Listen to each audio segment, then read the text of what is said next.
Viešpats su jumis. Ir su tavimi. Iš Šventosios Evangelijos pagal Joną. Pradžioje buvo žodis. Tas žodis buvo pas Dievą ir žodis buvo Dievas. Jis pradžioje buvo pas Dievą.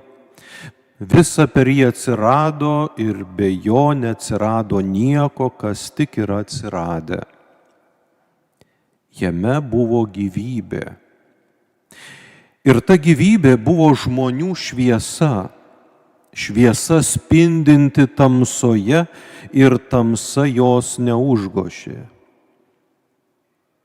Buvo Dievo siųstas žmogus vardu Jonas. Jis atėjo kaip liudytojas, kad paliudytų šviesą ir kad visi per jį įtikėtų. Jis pats nebuvo šviesa, bet turėjo liudyti apie šviesą.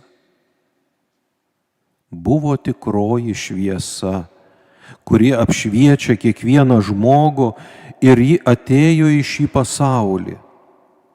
Jis buvo pasaulyje ir pasaulis per jį atsiradęs, bet pasaulis jo nepažino. Pas savuosius atėjo, o savieji jo nepriėmė. Visiems, kurie jį priėmė, jis davė galią tapti Dievo vaikais. Tiems, kurie tiki jo vardą, kurie ne iš kraujo ir ne iš kūno norų ir ne iš vyro norų, bet iš Dievo užgimė. Tas žodis tapo kūnu ir gyveno tarp mūsų. Mes regėjome jo šlovę, šlovę tėvo viengimio sūnaus, pilno malonės ir tiesos. Jonas apie jį liudija ir šaukia: čia tasai, apie kurį aš kalbėjau, tas, kuris paskui mane ateis, pirmiau už mane yra buvęs, nes jis už mane pirmesnis. Tikrai, iš jo pilnatvės visi mes esame gavę malonę po malonės. Kaip įstatymas duotas per Mozę, taip tiesa ir malonė atėjo per Jėzų Kristų. Dievo niekas niekada nėra matęs. Tik tai viengimis sūnus, Dievas, tėvo prieglobstyje esantis, mums jį atskleidė. Tai viešpaties žodis. Evangelijos žodžiai tenaikina mūsų klaidas.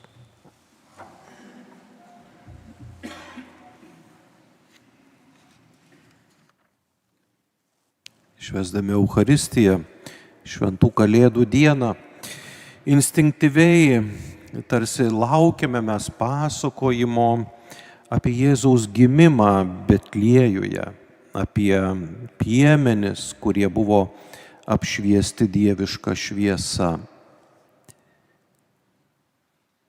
Bet Kalėdų dienos liturginiai tekstai mums pristato Jono Evangelijos pradžią, tai vadinama prologą. Ir tai nėra lengvas tekstas, bet jis mums pristato ypatingą žinią. Jėzus atėjo pasakyti, kad Dievas nori mus pakviesti į neįsivaizduojamą meilės santykį. Neįsivaizduojama todėl, kad jokia mūsų neištikimybė, jokia nuodėmė, kokia didelė ji bebūtų, negali sugriauti tos Dievo meilės mums. Jokia religija niekada nėra to mokiusi. Prologė evangelistas Jonas ir pasakoja apie tą neįtikėtiną meilę tarp Dievo ir žmogaus. kadangi jisai šitą Dievo meilę, Dievo tą santykį su žmogumi įvelka į tokį sudėtingą teologinį apvalkalą, pabandykime mes šiandien ir iškoduoti tą tekstą, kad jis mus maitintų, kad jis sušildytų mūsų širdis, kad jis padrąsintų mus gyvenimui. Prasideda tekstas labai keistai. Jame Jėzus yra pavadinamas žodis, logos graikų kalboje. Tik tai evangelistas Jonas jį taip vadina logos. Kodėl? Kai sakome žodis, suprantame, kad eina kalba apie bendravimą. Jonas nori pasakyti, kad Dievas, kuris yra nemirtingas, turi kažką labai svarbaus ir gražaus mums pasakyti. Dievas visada kalbėjo žmonėms. Visų pirma, jisai kalbėjo kurdamas pasaulį. 19 psalmėje yra rašoma, dangus skelbia Dievo garbę. Dievo rankos, jo kūryba kalba apie Dievą, bet ne visi geba išgirsti tą Dievo kalbą. Visi mato Dievo kūrybą, bet ne visi sugeba išgirsti, ką sako kūrėjas. Priimame Dievo kūrybą kaip dovaną, džiaugiamės pasauliu, bet negirdime, ką sako tas, kuris mums jį dovanojo. Senovės žmonės buvo išmintingesni už mus, nes jie sugebėdavo išgirsti, ką kalba žvaigždės. Jie dėkodavo kūrėjui. Taip pat Dievas yra kalbėjęs žmonėms per pranašus. Tai žmonės, kurie turi ypatingą jautrumą, jie geba užmegzti dialogą su Dievo mintimis ir perduoti jo žodžius žmonėms. Marijos sūnuje tas Dievo apsireiškimas pasiekė pilnatvę, nes Dievas per šį kūdikį nusprendė tapti vienas iš mūsų. Tas kūdikis, kuris nesugeba pasakyti nei vieno žodžio, savo trapumu kalba mums apie Dievą. Jo veide atsispindi Dievo grožis. Nesunku yra tikėti tą, kuris sukūrė visatą, nes savaime pasaulis negali egzistuoti. Sokratas sakydavo, iš nebūties būtis negali atsirasti. Taigi turėjo egzistuoti būtis, kuri norėjo, kad mes būtume. Bet tikėti, kad Dievas tapo vienu iš mūsų, kad galėtume jį sutikti, paliesti, apkabinti, galų gale pabučiuoti. Tikėti Dievą, kuris nori mums parodyti savo veidą, kuris nori mums pasakyti, kaip jis stipriai mus myli. Tokį Dievą tikėti yra sunku. Jeigu Dievas nori parodyti, kaip jis mus myli, logiška yra jo žingsnis, logiškas žingsnis – tapti vienu iš mūsų. Štai kodėl šis kūdikis vadinamas žodis, nes jis kalba apie Dievo grožį. Mes taip pat ne vien žodžiais bendraujame vieni su kitais, kalba visa mūsų asmenybė, mūsų elgsena, mūsų apranga. Galų gale šiandien labai populiarios tatuiruotės ir jos kažką kalba, piercing. Jų pagalba mes norime atkreipti dėmesį į save. Mes bendraujame taip pat ir tyla. Oi, kiek daug pasako tyla. Jeigu aš nenoriu sveikintis su žmogumi, mano tyla daug daugiau pasako nei žodžiai. Žvelgiant į šį Betliejaus kūdikį, viskas pradeda kalbėti. Aišku, ne viską jis pasako gimimo momentu. Jis toliau augs ir savo asmeniu liudys, kas yra Dievas, koks jis yra. Ir tą Dievą jis pavadins savo tėvu. Šis kūdikis ateina, kad išsklaidytų žmonijos tamsą. Nes jis yra šviesa. Tiesa, nėra lengva išsklaidyti tamsą, nes paprastai tamsa kovoja su šviesa. Jonas prisimena, kas atsitiko su šia šviesa. Jis prisimena, kaip tamsa stengiasi sunaikinti tą šviesą. Bet šviesa, kuri atėjo iš dangaus, niekada nebus užgesinta. Kas yra toji tamsa? Visų pirma, tamsa, kuri dengia Dievo veidą. Visos religijos kalbėjo, kad Dievas yra viešpats, kuris duoda įsakymus, kuris reikalauja, kad jam būtų tarnaujama ir paklūstama. Dėl jo palankumo yra aukojamos aukos, smilkalai. Tie, kas to nedarydavo, pakliūdavo į Dievo nemalonę. Visos tautos laikė save Dievo išrinktosiomis. O tas Dievas, tas jų Dievas liepdavo joms kariauti su kitomis tautomis. Visa tai yra tamsa, kuri dengia tikrojo Dievo veidą. Dievas, kuris kelia baimę, o ne žadina meilę.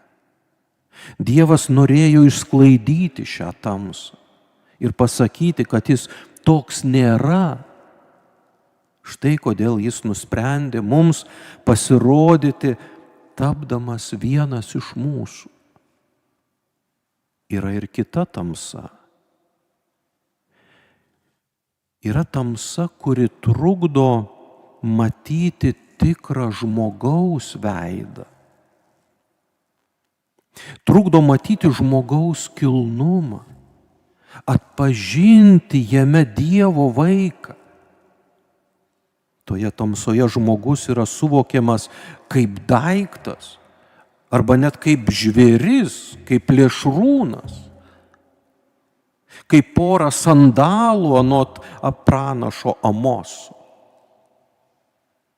Šis kūdikis savo šviesa išsklaidė šią tamsą, parodydamas, kiek daug žmogus reiškia Dievui. Vieną dieną Jėzus pasakys savo mokiniams, jūs esate šviesa, jūs esate pasaulio šviesa. Ir ta šviesa šviečia todėl, kad ji atspindi Jėzaus sklindančią šviesą, kaip mėnulis spindi naktį apšviestas saulės. Jūs neturite kovoti su tamsa. Pakanka, kad jūs būtumėte apgaubti mano šviesa, sako Jėzus. Žvelgdami į jūs, žmonės turi matyti mane, Dievą, kuris atėjo į šį pasaulį. Jonas Krikštytojas taip ryškiai spindėjo tą dievišką šviesą, kad daug žmonių ėmė manyti, kad būtent jis yra tos šviesos šaltinis, kad jis yra Mesijas. Todėl evangelistas Jonas turėjo patikslinti, sakydamas, jis nebuvo šviesa, bet atėjo liudyti apie šviesą. Ir pats krikštytojas turėjo paaiškinti žmonėms, sakydamas, kad ne jis yra Mesijas. Liudyti šviesą nereiškia tik kalbėti apie Jėzų Kristų. Visas krikščionio gyvenimas turi rodyti, koks yra tikrasis Dievo veidas.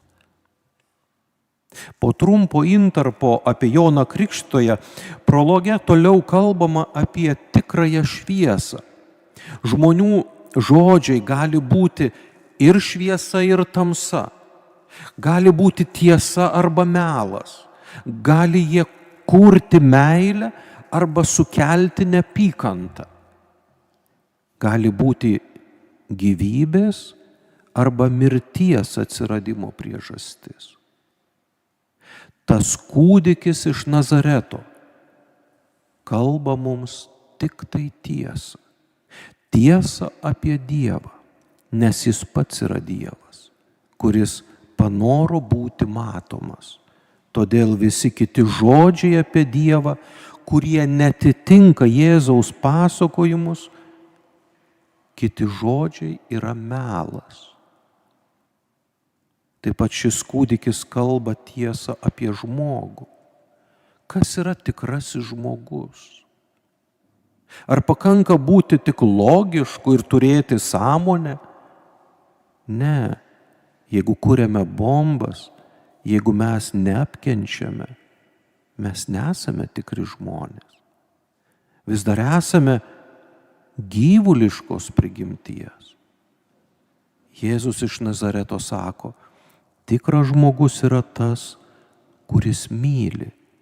Net ir tą, kuris jo nemyli, kuris siekia atimti gyvenimą. Ir joks žmogus nėra toks autentiškas, kaip Jėzus iš Nazareto, nes niekas nesugeba taip mylėti, kaip jis myli. Tikrai žmonėmis tampame tada, kai tampame panašus į jį. Toliau prologė sakoma, kad ne visi panoro priimti tą šviesą. Dalis žmonijos panoro taip ir likti tamsoje, bet kurie priėmė tą šviesą, tapo Dievo vaikais. Dievo vaikais tampama tada, kai priimi Jėzaus žodį apie tikrą Dievą ir tikrą žmogų. Kas priima tą žodį, priima tą patį gyvenimą, kurį turi Dievas. Ne biologinį gyvenimą, kuris kyla iš žemės ir kuris yra iš kūno ir kraujo, kaip sakoma prologė, bet ateina iš Dievo. Štai kur yra tikroji ir didžioji Kalėdų žinia. Į mūsų pasaulį buvo atneštas dieviškasis daigas. Ir jis buvo padovanotas kiekvienam žmogui. Be šios dovanos mūsų likimas nesiskirtų nuo kitų gyvų būtybių, gyvūnų ir augalų. Mūsų gyvenimo tikslas būtų toks pat kaip ir jų – mirtis. Marijos sūnus atėjo mums pasakyti, kad Dievas ne tik nori bendrauti su mumis, bet jis nori dovanoti mums savo gyvenimą, kurio neįtakotų biologinė mirtis. Galiausiai prologė sakoma, kaip ta žodis pas mus atėjo. Žodis tapo kūnu ir išskleidė savo palapinę mūsų stovykloje. Kai Biblijoje kalbama apie kūną, turima omenyje trapų pažeidžiamą žmogų, o ypač mirtingą žmogų. Žodis prisiėmė mūsų žmogišką būseną. Ne tik išvaizdą, tarsi būtų apsirengęs mūsų drabužiais. Ne, jis tapo žmogumi tokiu, kokie esame mes. net su galimybė numirti. Jei nebūtų Jėzus miręs ant kryžiaus, jis būtų miręs sulaukęs senatvės. Dievo meilė žmonėms pasiekė tokį tašką, kad leidosi tapti mirtingu. Tokią tiesą yra labai sunku priimti. Nemirtingas tampa mirtingu, nematomas tampa matomu, visagalis tampa pažeidžiamas. Sunku yra patikėti Dievu, kuris tampa kūdikiu ir apsigyvena kartu su žmonėmis. Tik begalinė meilė gali veikti tokį didelį atstumą nuo visagalio Dievo iki tarno, gebančio pasilenkti, kad nuplautų mūsų kojas. Štai kodėl tokį Dievą tu priimi arba atmeti. Priimi, jeigu myli, ir nebijai atmesti, jeigu tu jo nemyli. Žvelgdami į Betliejaus kūdikį esame kviečiami kontempliuoti žodį, viengimį Dievo sūnų, pilną malonės ir tiesos. Jame mes matome, koks išties yra Dievas. Jame mes matome Dievo grožį, kuris yra vien tik tai meilė. Ir prologas baigiamas žodžiais, tokiais gan stipriais žodžiais, bet labai atrodo realistiškai žodžiais. Dievo niekas niekada nėra matęs. Jo nematė Abraomas, Dievo nematė Mozė, jo nematė ir pranašai, nes mūsų tos medžiaginės akys negali matyti tai, kas yra nematoma. Bet tie, kuriems nusišypsojo laimė sutikti Jėzų ir keliauti kartu su juo Palestinos keliais, matė Dievą. Jie matė Jėzuje Dievo veidą. Zebediejaus sūnus Jonas, kuris 3 metus buvo kartu su Jėzumi, patyrė šią nepamirštamą laimę. Todėl 1 amžiaus pabaigoje, pirmąjį savo laišką jisai pradeda pasakojimu apie tą nuostabią susitikimo su Dievu patirtį. Šią laimę jis norėjo pirmiausia pasidalinti su savo bendruomenė, bet taip pat jis nori dalintis ir su mumis. Jonas rašo, kas buvo nuo pradžios, ką girdėjome ir savo akimis regėjome, ką patyrėme ir mūsų rankos lietė, tai skelbėme apie gyvenimo žodį.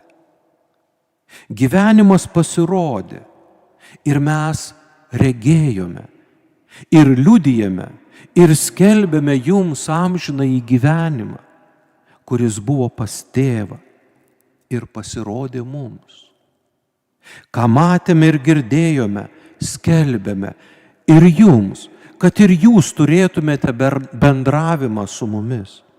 O mūsų bendravimas yra su tėvu ir su jo sūnumi Jėzumi Kristumi. Ir tai mes rašome, kad mūsų džiaugsmas būtų tobulas. Ir aš jums, mėly broliai, linkiu šių Kalėdų šventės dieną atrasti tą susitikimą, išgyventi tą susitikimą su Jėzumi, o per jį ir su dangišku tėvu. Nes būtent tas susitikimas ir lemia, ar žmogus yra laimingas. Mes galime tik sakyti, kad esame laimingi. Bet žinome, kad laimė, jinai neteina iš išorės. Laimė gimsta kažkur giliai tavo širdyje. Bet toje širdyje turi įvykti susitikimas. Dėkokime Viešpačiui, kad jis leidžia mums, leidžiasi tą bendravimą, į tą tokį begalinės meilės santykį